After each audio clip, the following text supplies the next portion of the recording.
తాతయ్య తాతయ్య ఇదేంటి?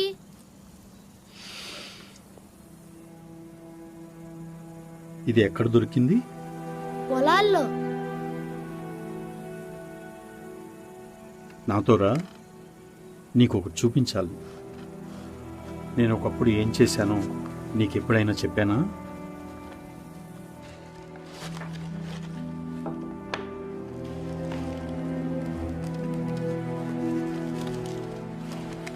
యోషియా, నువ్వు ఇంకా చిన్నవాడివి, కానీ ఏదో ఒక రోజు నా గురించి ఎక్కువ తెలుసుకుంటావు.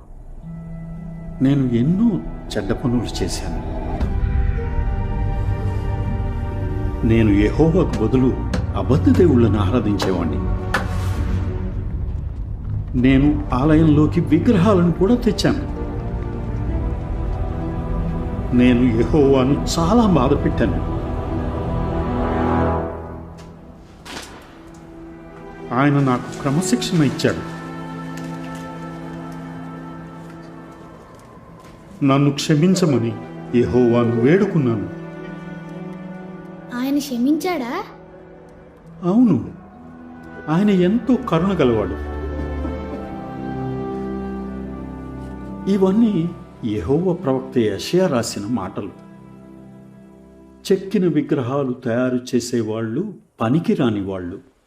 వాళ్ళ ప్రియమైన వస్తువుల వల్ల ఏ ప్రయోజనం ఉండదు. అవి సాక్ష్యం చెప్పలేవు, ఎందుకంటే అవి ఏమీ చూడలేవు.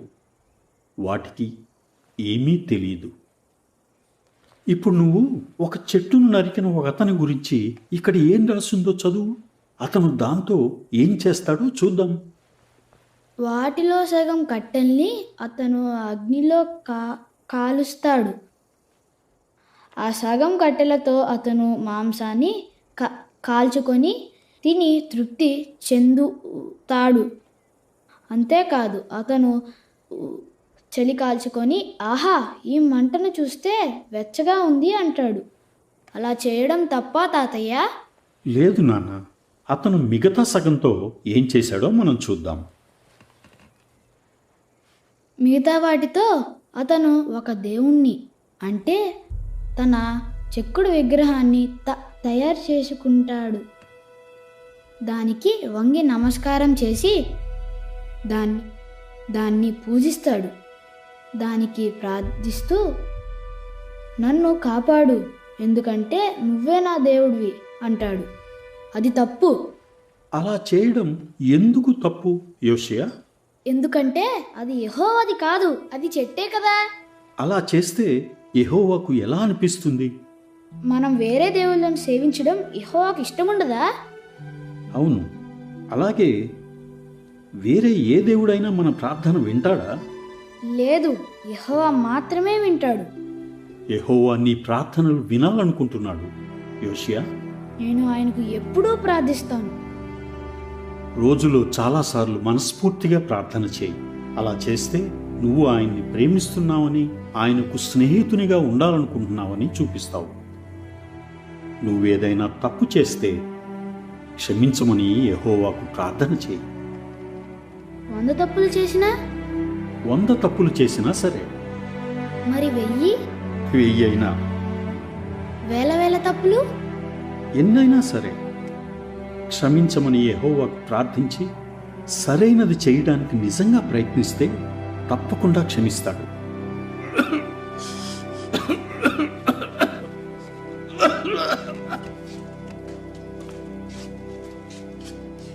యోషియా, నేను వెళ్ళి కాసేపు విశ్రాంతి తీసుకుంటాను.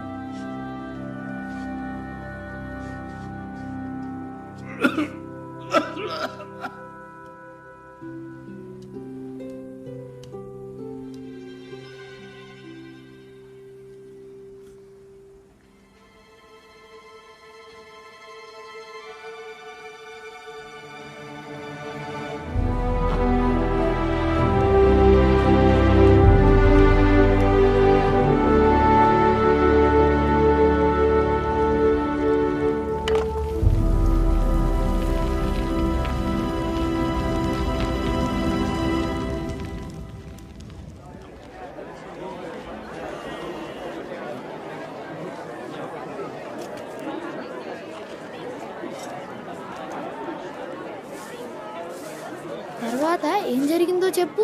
ఎక్కడి వరకు చెప్పాను? దేవదూత వచ్చాడు. ఆ, అప్పుడు యెహోవా దూత కిందకి వచ్చి అంతే, సెన్హెరీబ్ సైన్యంలో 185,000 మందిని ఒకేసారి చంపేశాడు. అవునా? అవును, మనం ఎప్పుడు యెహోవా మీద నమ్మకం పెట్టుకోవచ్చని హిజ్కియా రాజు తెలుసుకున్నాడు. నాకు నీతో పాటు ఆలయానికి రావాలని ఉంది. జెఫన్యా,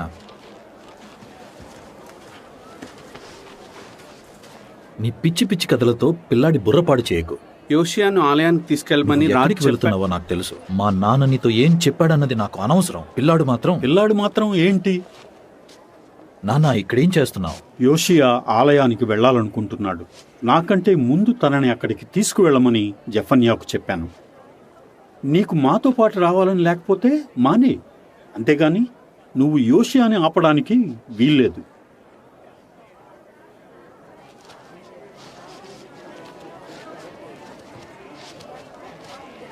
నీ ఇష్టం.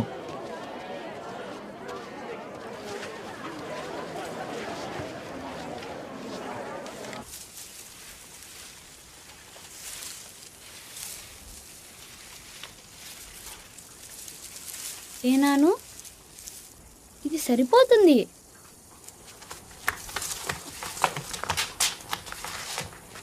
ఈసారి నేను ఎవరిని? నేను సొలొమోన్ రాజుగా ఉంటాను. అయితే నేను రాజైన దావీదుగా ఉంటాను.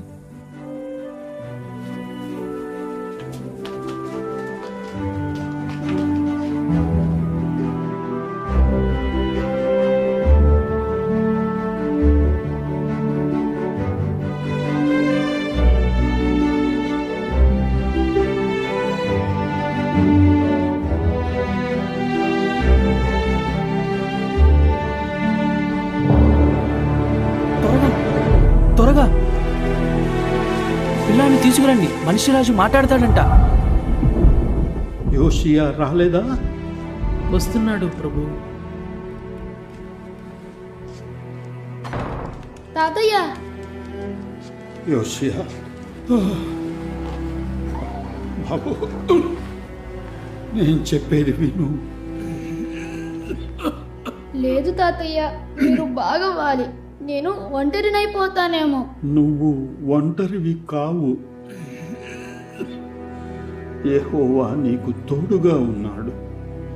అలాగే మన బంధువు జెఫన్యా కూడా. యెహోవా పవిత్రుడు. నువ్వు ఆయన కోరుకున్న పద్ధతిలోనే, ఆ ఒక్క పద్ధతిలోనే సేవించాలి. ఆలయంలో బలులు, పండుగలు జరిగితే మనం యెహోవాకు స్నేహితులమవుతాం. నేను స్వచ్ఛారాధనను తిరిగి ప్రారంభించటానికి ప్రయత్నించాను, కానీ ప్రజలు ఇప్పటికీ ఉన్నత స్థలాల్లో బలులు అర్పిస్తున్నారు. యెహోవా మందిరాన్ని మనం నిర్లక్ష్యం చేశాము. యెహోవాను సరైన విధంగా ఆరాధించినప్పుడు ప్రజలు ఎంత సంతోషంగా ఉండేవాళ్ళో. యెహోవా ఆలయం ఆరాధన మళ్ళీ అలా అవ్వాలి.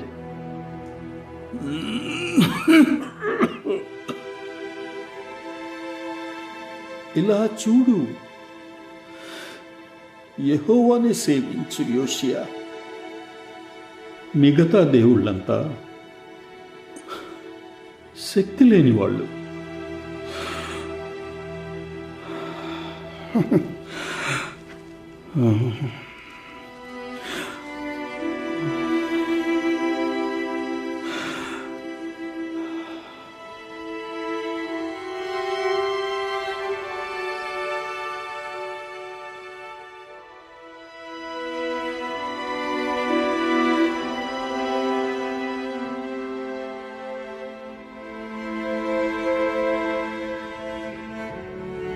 నేను ఒంటరినైపోతానేమో.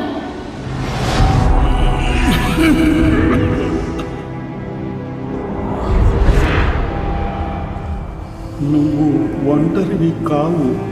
నువ్వు ఈ కాలు యెహోవా తోడుగా ఉన్నాడు.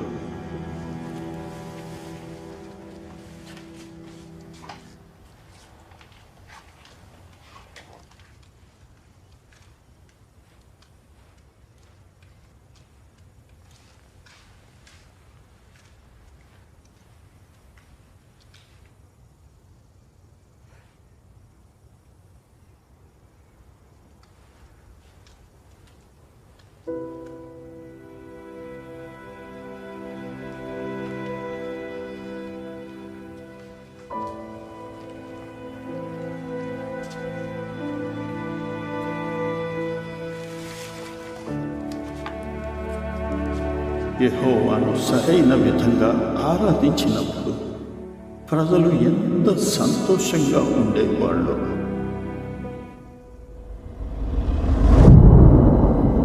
యెహోవా ఆలయం ఆరాధన మళ్ళీ అలా అవ్వాలి.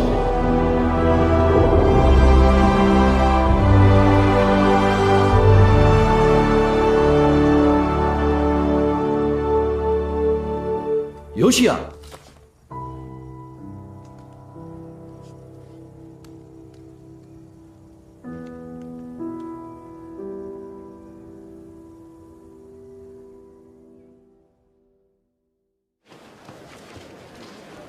నాన్న నాకు నొప్పేస్తుంది.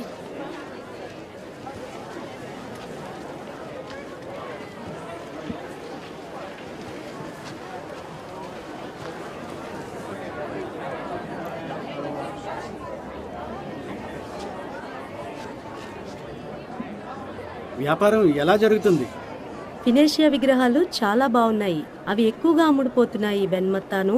మనకు వాటి మీద కూడా బాగా లాభాలు వస్తున్నాయి. అంతేకాదు, వీటి వల్ల మనకు బయలు ఆశీర్వాదాలు ఉంటాయి. ఈసారి మన పంటలు బాగా పండుతాయి.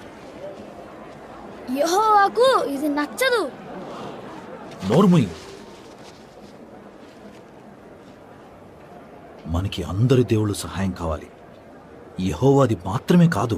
తాతయ్య నాకు అలా చెప్పలేదు. మిగతా దేవుళ్ళు శక్తి లేని వాళ్ళని చెప్పాడు. నెమ్మదిగా మాట్లాడు. తోఫేతు గురించి మీ తాతయ్యకి ఎక్కువ తెలుసు.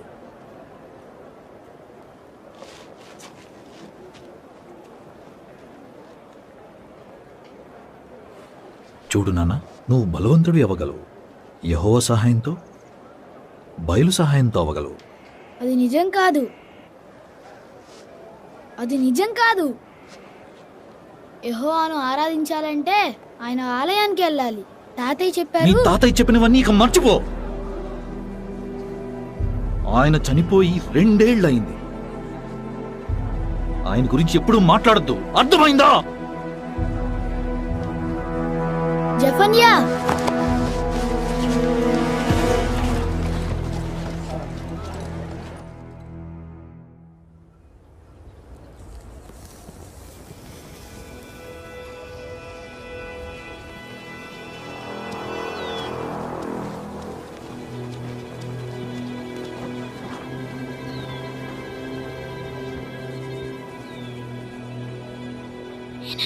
మనం వెళ్ళిపోదాం పదా. ఏనాను,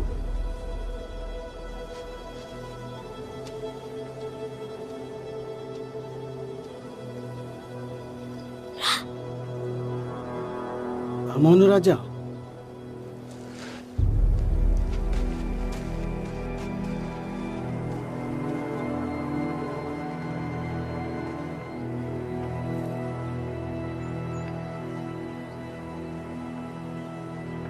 యోషియా,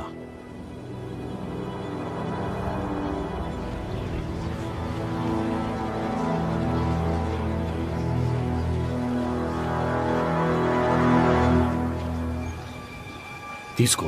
అనవసరంగా గొడవ చేయకు. మిగతా దేవుళ్ళంతా శక్తి లేని వాళ్ళు. నన్ను వదులు. ఇక్కడ కాదు, బయలు ముందు ఇలా చేయకు. వద్దు. ఓ!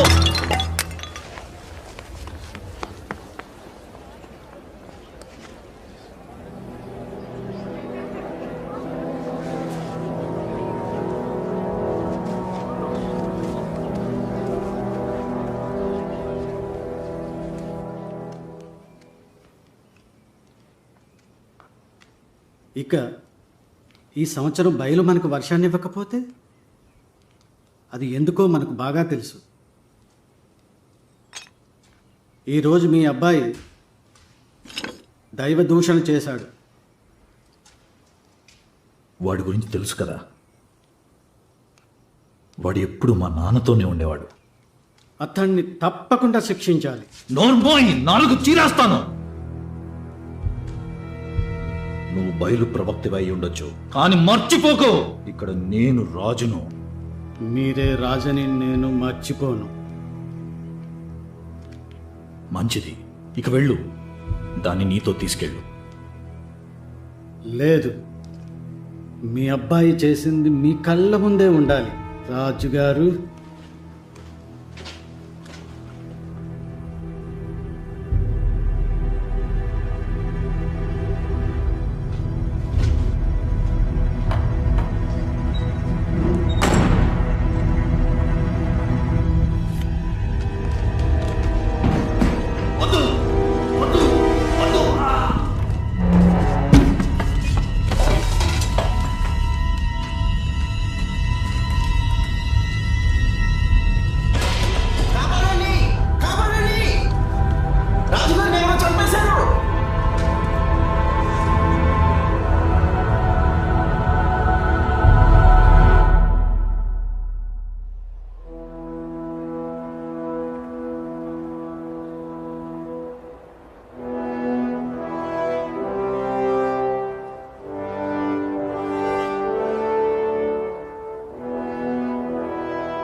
యోషియా, నువ్వు ఒంటరిని కావు.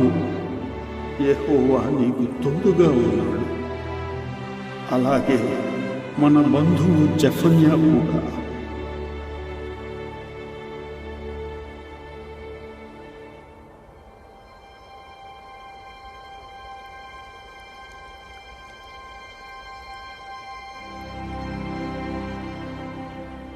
రాజు చిరకాలం వర్ధిల్లాలి. రాజు చిరకాలం వర్ధిల్లాలి.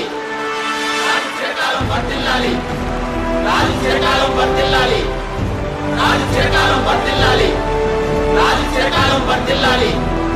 రాజు చిరకాలం వర్ధిల్లాలి. రాజు చిరకాలం వర్ధిల్లాలి. రాజు చిరకాలం వర్ధిల్లాలి.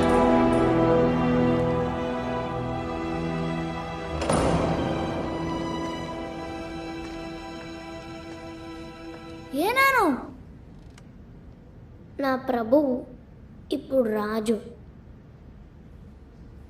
జఫన్యా, యెహోవా ప్రవక్తమైన నిన్ను చూడడం సంతోషంగా ఉంది. రాజా, జరిగిన వాటన్నిటినీ బట్టి మీరు చాలా బాధలో ఉండి ఉంటారు. మీ నాన్నగారి లేకపోవడం నాకు లోటుగానే ఉంది. ఆయన చాలా మంచివారు, ఎవరికి నచ్చినట్టు వాళ్ళు ఆరాధించుకోవచ్చు అనేవాడు. నిజం చెప్పాలంటే మీ నాన్న చాలా ముఖ్యమైన విషయాల గురించి ఆయన నన్ను సంప్రదించేవాడు. యోషియా, మనం ఎప్పుడైనా బాణాలాట ఆడుకుందామా? చూద్దాం. ఇక మాకు సెలవివ్వండి ప్రభు. నిజంగా మీ నాన్నగారు చనిపోయినందుకు చాలా బాధగా ఉంది. మీకెప్పుడు అవసరమైనా నన్ను పిలవండి.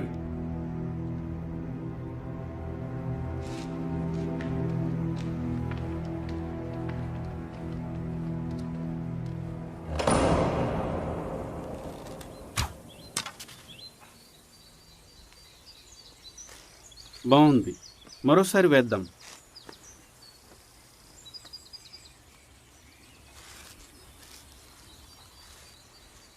నీ చేతిని కదపకు. ఇదిగో ఇలా గుర్తుపెట్టుకో. బాణాన్ని కాదు, కురినే చూడాలి. ఇలాగా? అది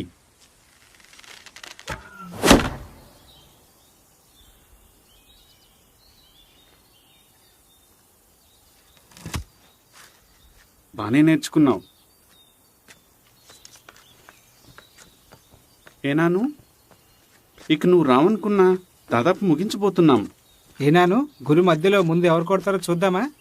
నువ్వే కొడతావు, ఎక్కువసేపు సాధన చేస్తావుగా. సాధన చెయ్యాలి మరి, యెహోవా శత్రువులను ఓడించాలిగా. రాజుల చరిత్ర మనకు మంచి చెడ్డల గురించి చాలా విషయాలు నేర్పిస్తాయి. మనం వాళ్ళ జీవితాన్ని జాగ్రత్తగా పరిశీలిస్తే ఒకటి నేర్చుకోవచ్చు. మనం యెహోవాను ప్రేమించి చెడును ద్వేషించాలి, అది తెలుసు. కానీ ఏం లాభం?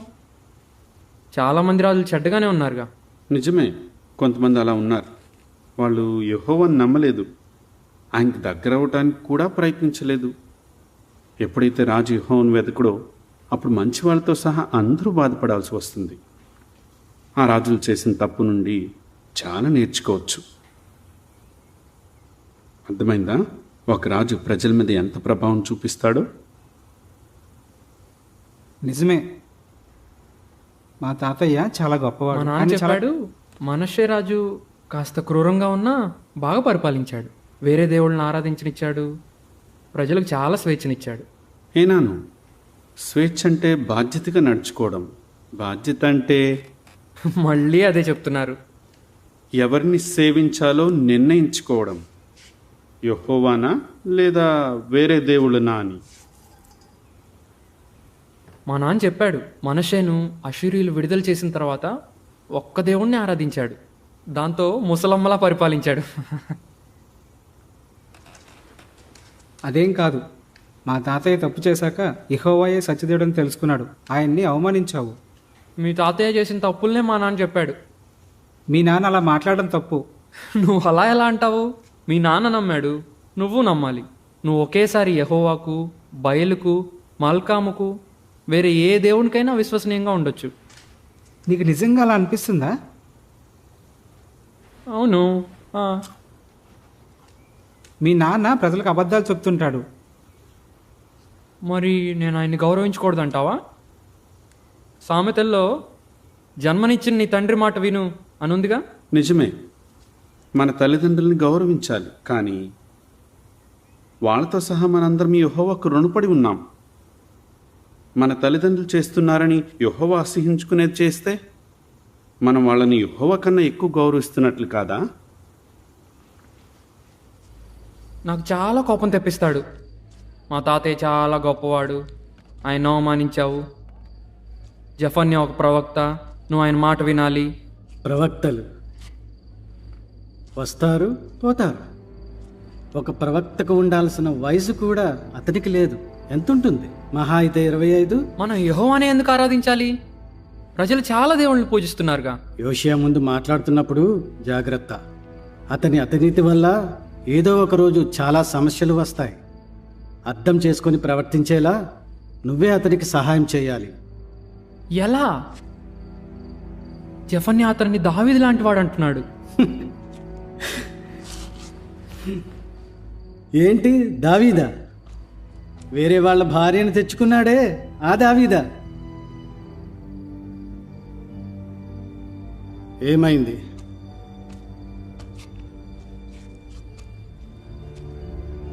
నాతో చెప్పు.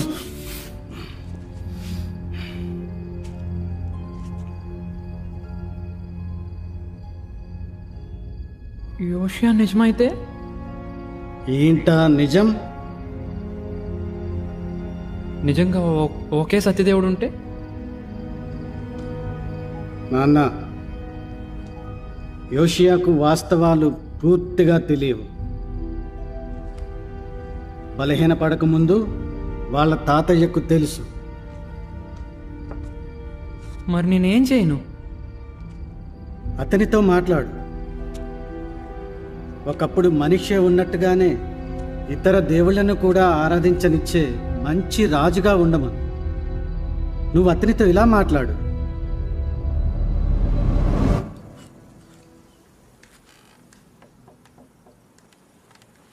యోషియా, నేను నీకు క్షమాపణ చెప్పాలనుకుంటున్నాను. నిన్న నేను నీతో అలా మాట్లాడి ఉండకూడదు. ఏం పర్లేదు, నేను ఎప్పుడూ మన క్షమించేసా. మధ్య గొడవలు ఎందుకు చెప్పు? కానీ నువ్వు చెప్పే తప్పైతే, ఒకవేళ బయలును ఆరాధించడం ముఖ్యమైతే ఒక్కసారి ఆలోచించు. బయలు ప్రాణాధారమైన వర్షాలకు దేవుడు. అంతేకాదు మీ నాన్న తాతయ్య కూడా ఉన్నత స్థలాల్లో బలులు అర్పించారు. అలాంటిది నువ్వు ఆరాధించకపోవటం వల్ల బయలు వర్షాలు కురవకుండా చేస్తే పంటలు ఎండిపోతాయి, ప్రజలు ఆకలితో అలమటిస్తారు. ఆ తర్వాత వాళ్ళు నీ మీద తిరుగుబాటు చేస్తారు. నీ దృష్టిలో యెహోవా ఎంత గొప్పవాడో నాకు తెలుసు. కానీ ఇతర దేవుళ్ళకు కూడా బలులు అర్పించుడు, ఎందుకైనా మంచిది.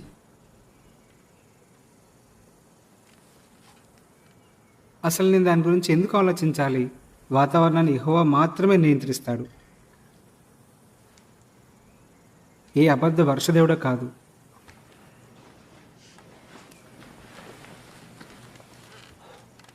నీకు గుర్తుందా? రాజైన సొలొమోను ఇలా రాశాడు, తెలుసు, నదులన్నీ సముద్రంలోకి ప్రవహిస్తున్నాయి, కానీ సముద్రం నిండట్లేదు.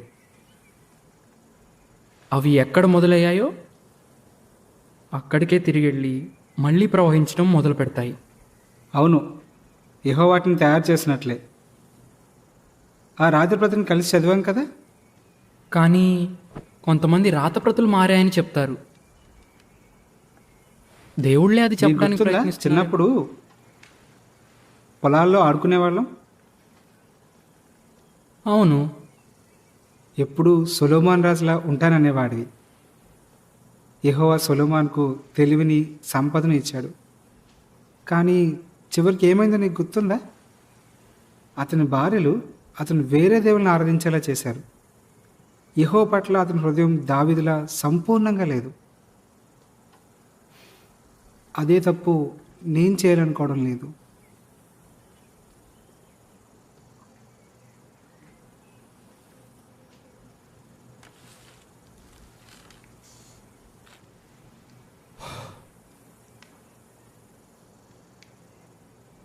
ఏం వేస్తున్నావు? ఆలయం. ప్రజలు యెహోవాను సరైన విధంగా ఆరాధించినప్పుడు ఆలయం ఎంతో అందంగా ఉండదని మా తాతయ్య చెప్పేవాడు. మళ్ళీ అలా అవగలదని చెప్పాడు.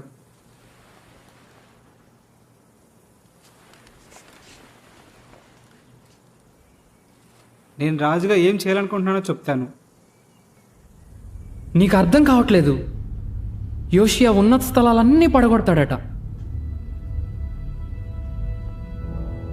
అది నాకెప్పుడో తెలుసు. ఇలాంటి విపరీతమైన ఆలోచనలు చట్టమైతే ఇక ఎవ్వరూ సంతోషంగా ఉండలేరు. సహనమనేది ఉండదు. ఎవరికి తోచినట్లు వాళ్ళు ఆరాధన చేసుకోలేరు.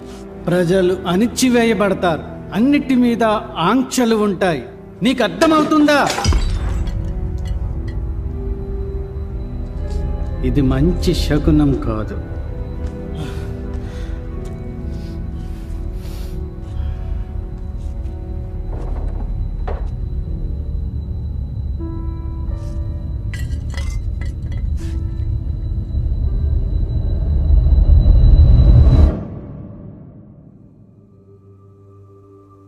నువ్వు ఆయన కోరుకున్న పద్ధతిలోనే, ఆ ఒక్క పద్ధతిలోనే సేవించాలి. యెహోవా పవిత్రుడు.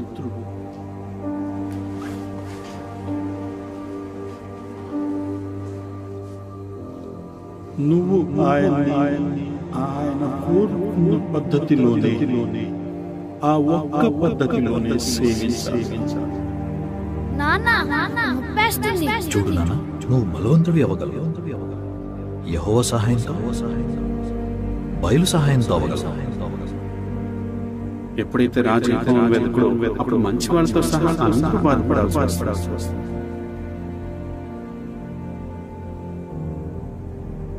కానీ నువ్వు చెప్పే తప్పైతే ఇతర దేవుళ్ళకు కూడా బలులు అర్పించు, ఎందుకైనా మంచిది.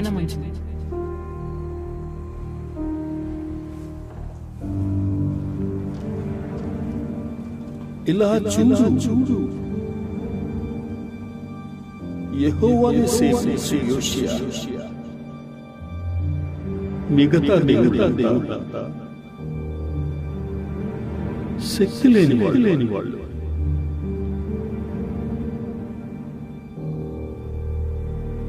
ఓ యెహోవా,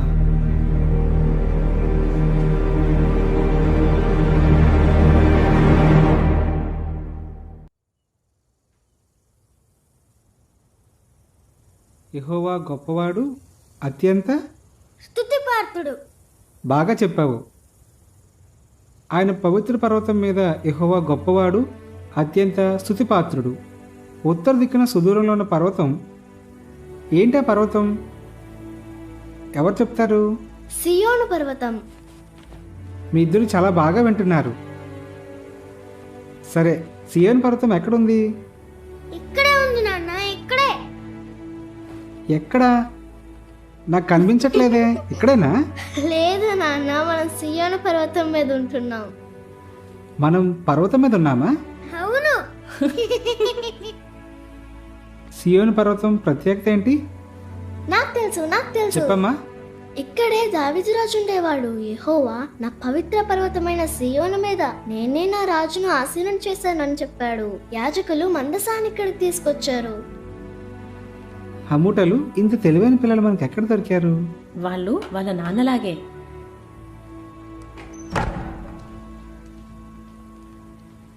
రండి పిల్లలు.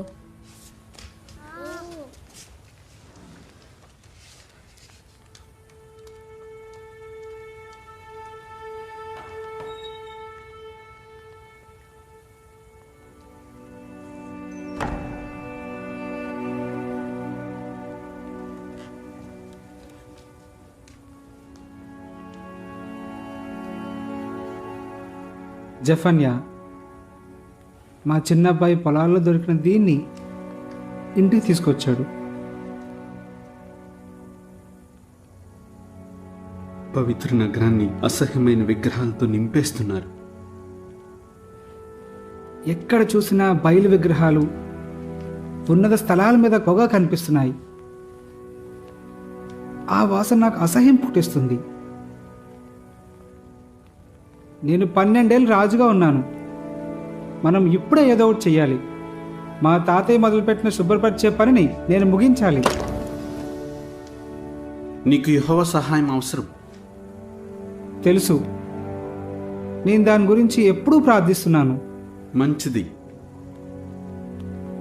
నేను ఒక ప్రకటన చేస్తాను. ఈ దేశంలో విగ్రహాలను నాశనం చేస్తామని అన్ని చోట్ల ప్రకటన చేయించండి. ఇంత ధరనా? కావాలంటే తీసుకో. రోజు రోజుకు ధరలు బాగా పెంచుతున్నారు. మొదలు పెట్టండి. వద్దు.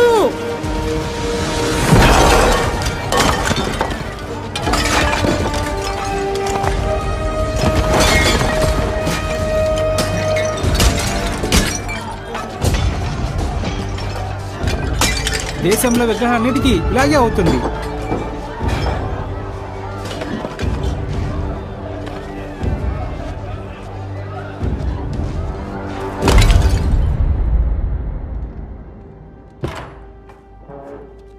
నాన్న, నాన్న లేవండి. నాన్న, నాన్న, ఇది నిద్రపోయే సమయం కాదు. యోషియా దేశంలో యెహోవా తప్ప వేరే దేవుళ్లే లేకుండా చేస్తున్నాడు. ఏంటి? యోషియా తన రాజ్యాన్నే నాశనం చేసుకుంటున్నాడా? అది వాళ్ళు అనుకున్నంత తేలిక కాదు. ప్రజలు తమ ఆచారాలను, కట్టుబాట్లను, జీవన విధానాన్ని మార్చుకుంటారా?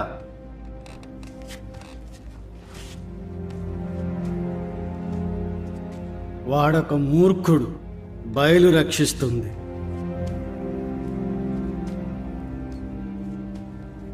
నాన్న, బయలు రక్షిస్తుందా?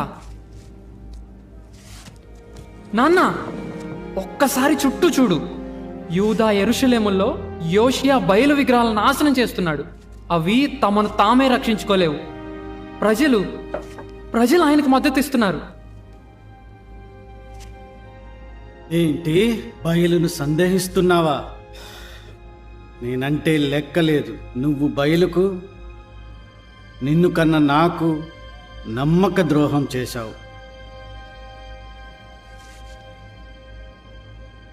అయినా పర్లేదు, నేనేదో ఒకటి చేస్తాను.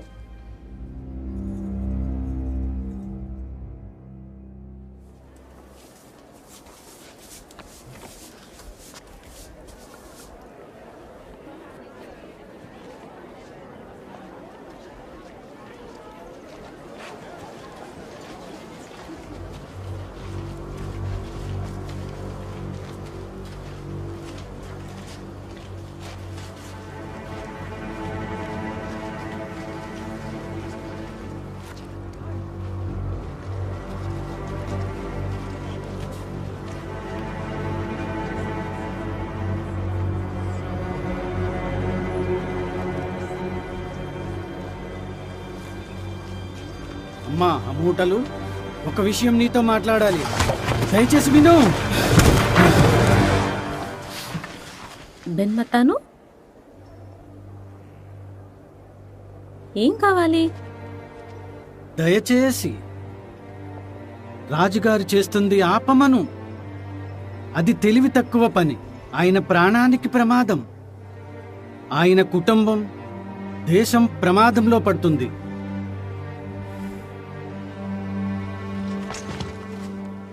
యోషియా రాజు బయలు ఆరాధకుల మీద లేచాడంటే బయలు మీద లేచాడని అర్థం.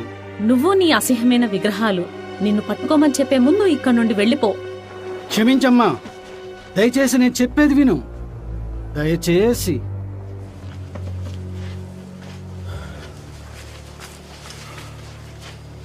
హమూటలు, నీ క్షేమం కోరే చెప్తున్నాను. వాళ్ళ నాన్నకు జరిగినట్లు రాజుగారికి ఏమైనా జరగరానిది జరిగితే? హమూటలు, నీ పిల్లల గురించి ఆలోచించు.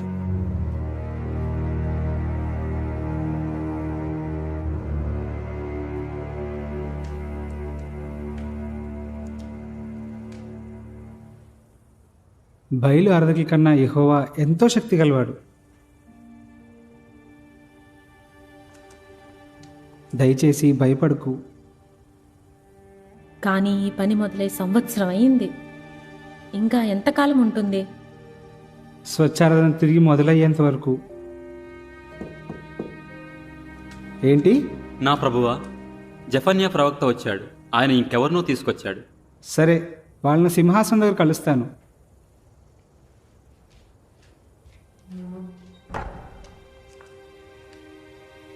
పిల్లల్ని చూసుకో. పిల్లలకి ఈ విషయం తెలియనివ్వద్దు.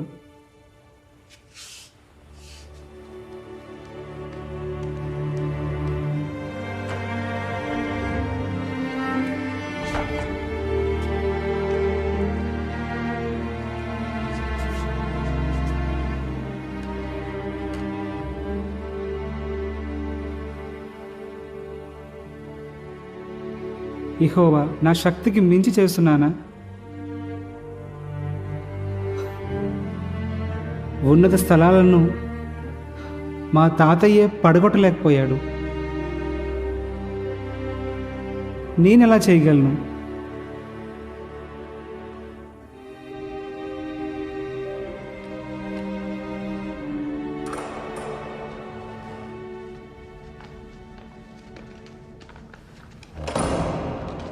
నా ప్రభువా, ఇతను ఇర్మియా అనాతోతువాడు. యెహోవా తన ప్రవక్తగా ఎన్నుకున్న వ్యక్తి. స్వాగతం. రాజా, మీరు విగ్రహాలను నిర్మూలించడాన్ని విశ్వాసులందరూ సమర్థిస్తున్నారు. మీరు చెప్పినట్లే చేశాం ప్రభు. మీరు 18 నెలల క్రితం ప్రారంభించిన ఈ పనిని చాలామంది సమర్థిస్తున్నారు. అదంతా నిజమే, కానీ చాలామంది ఇప్పటికీ బయలునే ఆరాధిస్తున్నారు. బెన్ మత్తాన్ లాంటి వాళ్ళు దానిని తీవ్రంగా వ్యతిరేకిస్తున్నారు. ఈ గొప్ప పనిని అడ్డుకోవడానికి ప్రజలు దౌర్జన్యానికి కూడా దిగొచ్చు.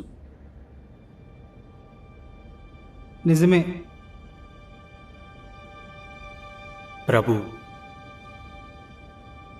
ఇంత గొప్ప పనిని పూర్తి చేయడం మీ వల్ల కాదని మీకు అనిపిస్తుందా? స్వచ్ఛారాధన ప్రారంభించడం చాలా కష్టమైన పనే, కానీ అలా చేయడమే సరైంది. సరిగా చెప్పారు యోషియా. మీరు ఈ పనిని సొంత శక్తితో చేయట్లేదు. యెహోవా మీతో ఉన్నాడు. ఈ పని పూర్తి చేయడానికి కావలసిన ధైర్యాన్ని, తెలివిని, శక్తిని ఆయన మీకిస్తాడు. నా సొంత సామర్థ్యాల మీద నాకు అంతగా నమ్మకం లేదన్నప్పుడు యెహోవా నాతో నేను చిన్నవాణ్ణి అని అనొద్దు అన్నాడు. కానీ యెహోవా నీతో స్వయంగా మాట్లాడాడు. ఆయన నాకు సహాయం చేస్తాడని నాకెలా తెలుస్తుంది? 100 సంవత్సరాల క్రితం ఒక ప్రవచనం చెప్పబడిందని ఇర్మియా ఇప్పుడే నాతో అన్నాడు. యెరోబాము రాజు సొంత బలిపీఠం కట్టించిన తర్వాత అది చెప్పబడింది. యెహోవా ఆజ్ఞ ప్రకారం దేవుని సేవకుడు ఒకతను యూదా నుండి బేతేలుకు వచ్చాడు. ఆ సమయంలో యెరోబాము బలులు అర్పించి వాటి పొగ పైకి లేచేలా చేయడానికి బలిపీఠం పక్కన నిలబడి ఉన్నాడు. అప్పుడు ఆ ప్రవక్త యెహోవా ఆజ్ఞాపించినట్టు బలిపీఠంతో గట్టిగా ఇలా అన్నాడు, బలిపీఠమా, బలిపీఠమా, యెహోవా ఏం చెప్తున్నాడంటే, ఇదిగో దావీదు వంశంలో యోషియా అనే కుమారుడు పుడతాడు. నీ మీద బలులు అర్పించి వాటి పొగ పైకి లేచేలా చేసే ఉన్నత స్థలాల యాజకుల్ని అతను నీ మీద బలి అర్పిస్తాడు. అతను మనుషుల ఎముకల్ని నీ మీద కాలుస్తాడు. కాబట్టి నీ విశ్వాసాన్ని బలహీనపడనివద్దు యోషియా. నీ తండ్రి అబ్రహాములాగే నీ విశ్వాసం వల్ల శక్తివంతుడివి అవ్వు. యెహోవా నాతో కూడా మాట్లాడాడు యోషియా. ఆయన ఇలా అన్నాడు, ఈ స్థలంలో బయలు ఆనవాళ్లే లేకుండా చేస్తాను. అన్ని దేవుళ్ళ పూజారుల పేరు ప్రతిష్టల్ని, అలాగే యాజకుల్ని తుడిచిపెట్టేస్తాను. యువరాజుల్ని, రాకుమారుల్ని, విదేశీ వస్త్రాలు వేసుకునే వాళ్ళందరినీ లెక్క అడుగుతాను. వాళ్ళ వెండి కానీ వాళ్ళ బంగారం కానీ వాళ్ళని కాపాడలేవు. భూమి మీద ఉన్న దేవుళ్ళందరినీ ఆయన నాశనం చేస్తాడు.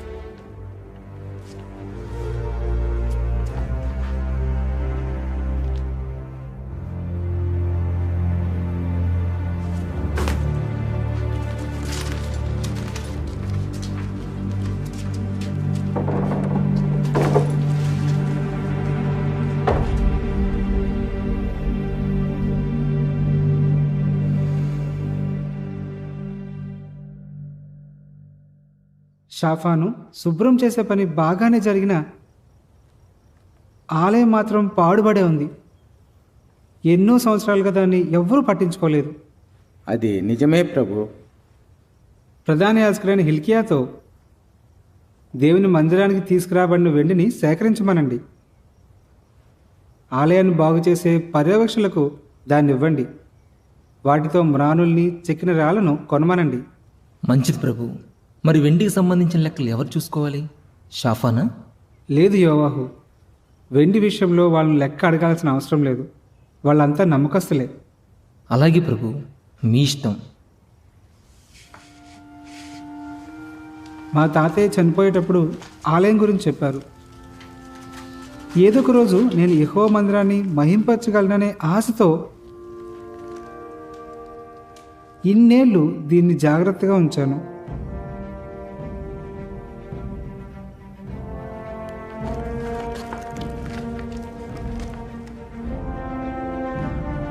ఆ రోజు రానే వచ్చింది.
హిల్కియా, ఏమైంది?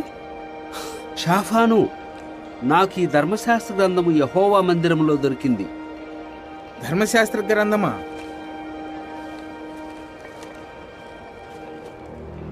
వీటిని నేను ఇంతకు ముందు ఎప్పుడూ చదవలేదు. దీన్ని వెంటనే యోషియా రాజు దగ్గరకు తీసుకువెళ్ళు.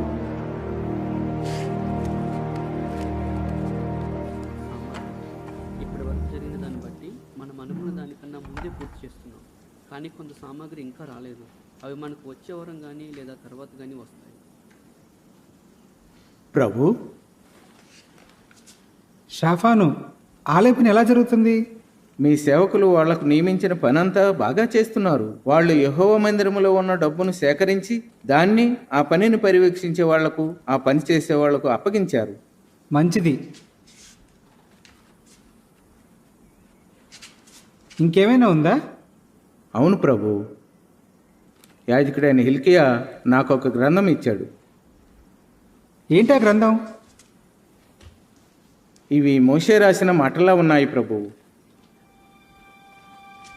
అయితే దాన్ని చదువు.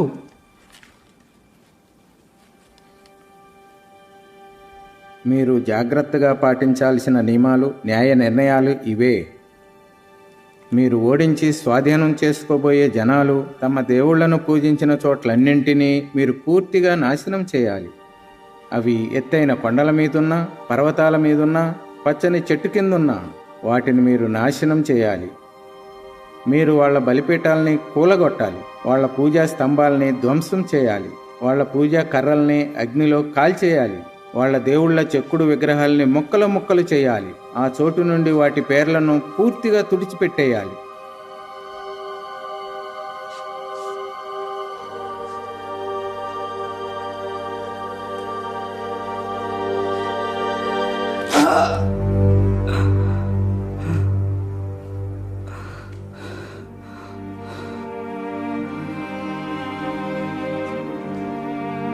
వెళ్ళండి, మీరందరూ హిల్కియాతో వెళ్ళి దొరికిన ఈ గ్రంథంలో రాయబడిన వాటి గురించి యెహోవా యొద్ద విచారణ చేయండి. యెహోవాకు మన మీద ఎంతో కోపం ఉంది. ఎందుకంటే మన పూర్వీకులు ఈ గ్రంథంలో రాయబడిన మాటలన్నిటికీ లోబడలేదు. వాళ్ళు యెహోవా ఆజ్ఞలను పాటించలేదు.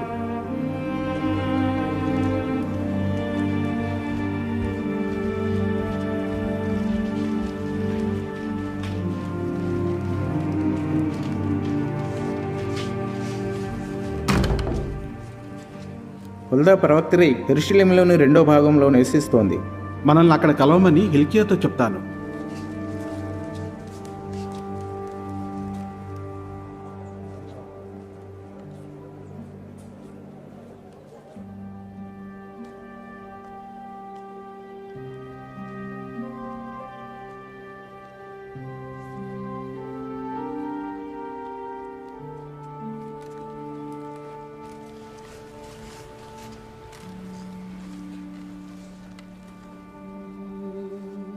ఇశ్రాయేలు దేవుడైన యెహోవా చెప్పేది ఏమిటంటే, మిమ్మల్ని నా దగ్గరికి పంపించిన వ్యక్తితో ఇలా చెప్పండి: నేను ఈ స్థలం మీదికి, దాని నివాసుల మీదికి విపత్తు తీసుకొస్తాను.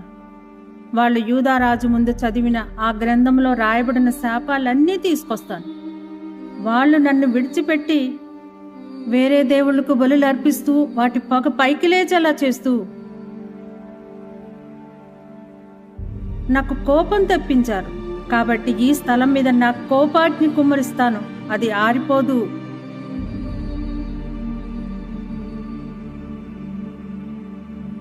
అయితే యూదారాజుకు ఇశ్రాయేలు దేవుడైన యెహోవా చెప్పేదేమిటంటే, దేవుడు చెప్పిన మాటల్ని విన్నప్పుడు నీ హృదయం స్పందించింది. దేవుని ముందు నిన్ను నువ్వు తగ్గించుకున్నావు. నీ బట్టలను చింపుకుని నా ఎదుట ఏడ్చావు. కాబట్టి నేను నీ ప్రార్థన విన్నాను. అందుకే నువ్వు శాంతిగా సమాధిలోకి చేర్చబడతావు. నేను ఈ స్థలం మీదకి, దాని నివాసుల మీదకి తీసుకొచ్చే విపత్తు అంతటినీ నువ్వు చూడవు.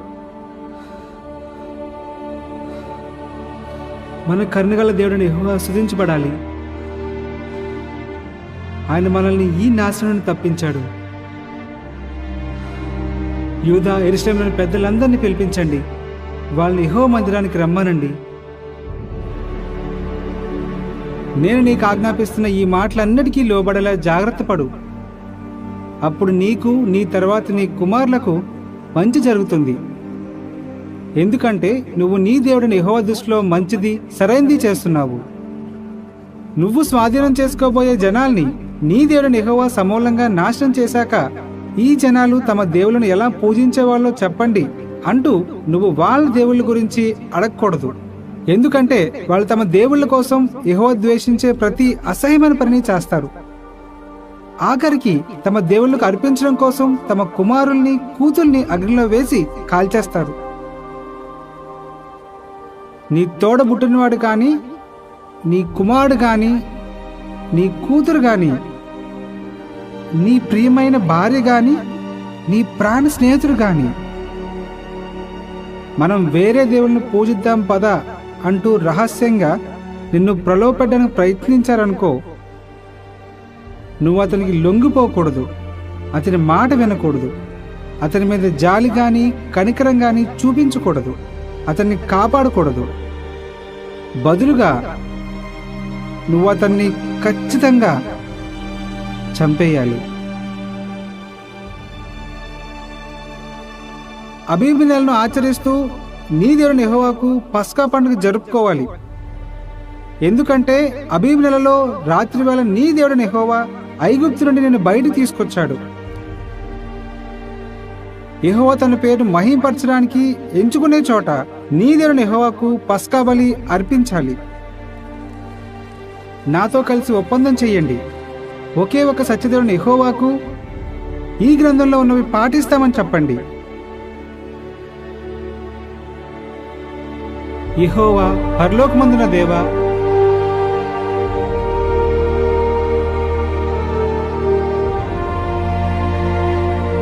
ఆమేన్.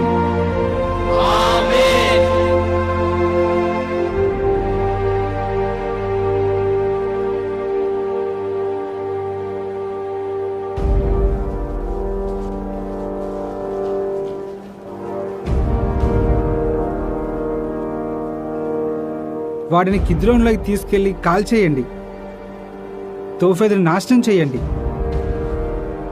అప్పుడెవ్వరూ తమ కుమారుని, కుమార్తెను అగ్నిలో వేయరు. ఇది ఆరంభం మాత్రమే. యెహోవా సహాయంతో దేశంలో ఉన్నత స్థలాలన్నిటినీ, అబద్ధాలను ఉపయోగించే ప్రతి దాన్ని ప్రోత్సహించే ప్రతి ఒక్కరిని లేకుండా చేస్తాం.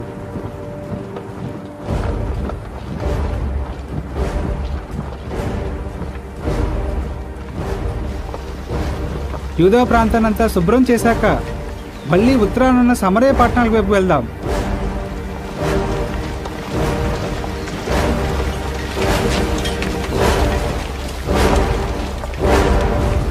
వెళ్ళండి.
ఈ సమాధులు ఎవరివి? అవి బయలు ప్రవక్తలు ప్రభు. వాళ్ళ ఎముకలను తీసుకుని యెరొబెయాము బలిపీఠం మీద కాల్చేయండి. తర్వాత దాన్ని పడగొట్టండి.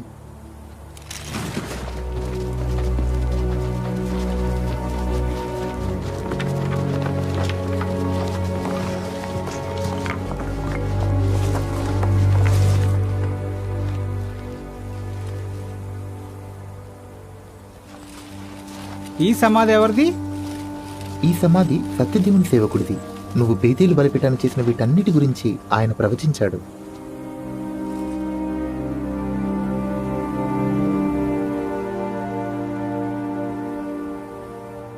విశ్రాంతి తీసుకోనివ్వండి. అతని ఎముకల్ని ఎవరు కదిలించకండి.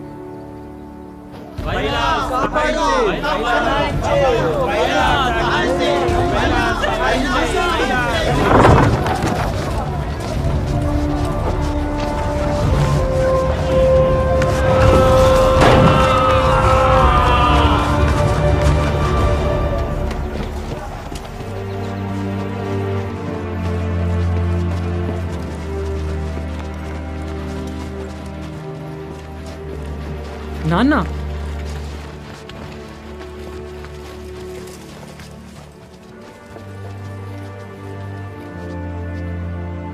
రాజైన తమరికి మీ తాతగారి పోలిక ఒక్కటి కూడా రాలేదు. ఇప్పుడు మీరు నా కొడుకునే నాకు వ్యతిరేకంగా ఉసుగొల్పారు. అది నిజం కాదు. నేను సరైన దాని వైపు నిలబడ్డాను. బయలుకు శక్తి లేదు. అది నీకు ఎందుకు అర్థం కావట్లేదు? శక్తి లేదా?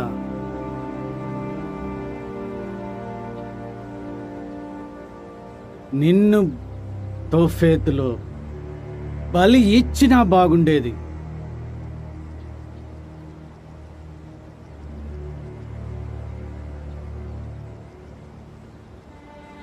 ఇక మళ్ళీ ఎవ్వరూ ఆ పని చేయలేరు. యోషియా అలా చేశాడు.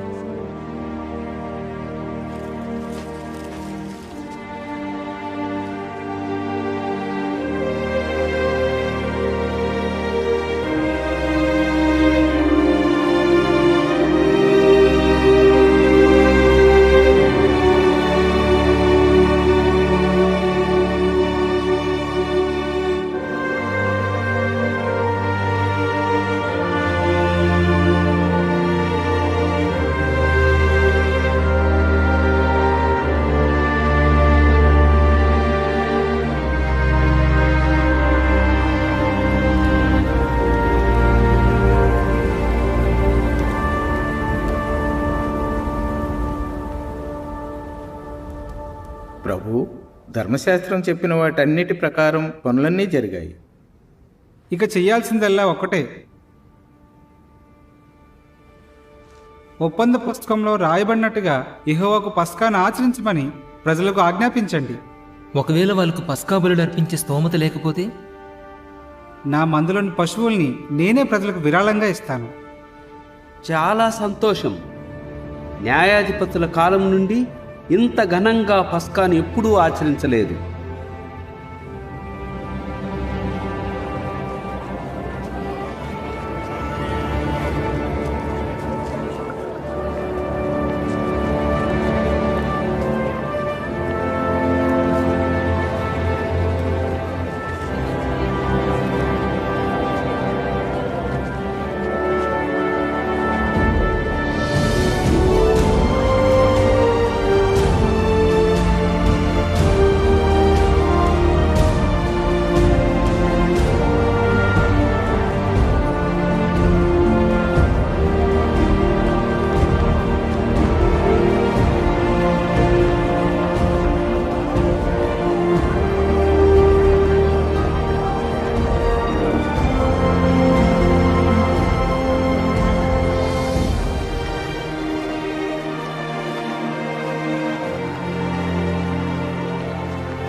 నేను నీకు ఆజ్ఞాపిస్తున్న ఈ మాటలన్నిటికీ లోబడేలా జాగ్రత్త పడు.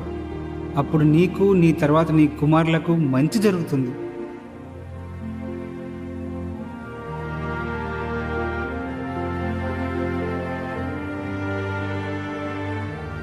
ఎందుకంటే నువ్వు నీ దేవుడిని యెహోవా దృష్టిలో మంచిది సరైనది చేస్తున్నావు.